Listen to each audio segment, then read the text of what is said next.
Hello all welcome to my channel. నా వ్లాగ్ని ఎవరైనా first time చూస్తే ఫస్ట్ అయితే నా ఛానల్ని సబ్స్క్రైబ్ చేసుకోండి.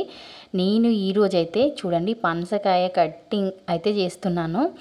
చాలా సింపుల్గా ఈజీగా అయిపోయేలాగా. ఎప్పుడైనా కూడా పనసకాయ కట్ చేసేటప్పుడు ఎవరమైనా కూడా చేతికి కంపల్సరీ ఆయిల్ అప్లై చేసుకోవాలి. ఆయిల్ అప్లై చేయడం వల్లనే ఈ కాయ నుండి వచ్చిన జిగురు కానీ ఇదంతా పోవడానికి అసలు మనం ఎన్ని డిష్ వాష్ ఎన్ని లిక్విడ్స్ ఏది యూజ్ చేసినా కూడా మన వల్ల కాదు. ఈ ఆయిల్ అప్లై చేసి మనం కట్టింగ్ కానీ క్లీనింగ్ కానీ చేసుకుంటే మన హ్యాండ్స్ సూపర్గా అయిపోతాయి. పెద్ద పని ఏమి ఉండదు.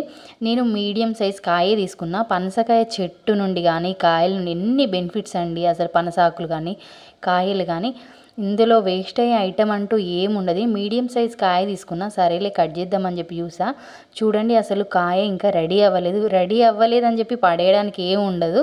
దీంతో బిర్యానీ కానీ పనసకాయ బిర్యానీ కానీ ఇంకా పనసకాయ కర్రీ కానీ చేసుకోవచ్చు. చాలా ఈజీగా సింపుల్గా అవుతుంది. నా వీడియో కనుక మీకు నచ్చినట్లయితే నా ఛానల్ని సబ్స్క్రైబ్ చేసుకోవడం మర్చిపోకండి. అలాగే వీడియోను లైక్ కూడా చేయండి. Thank you for watching my vlog.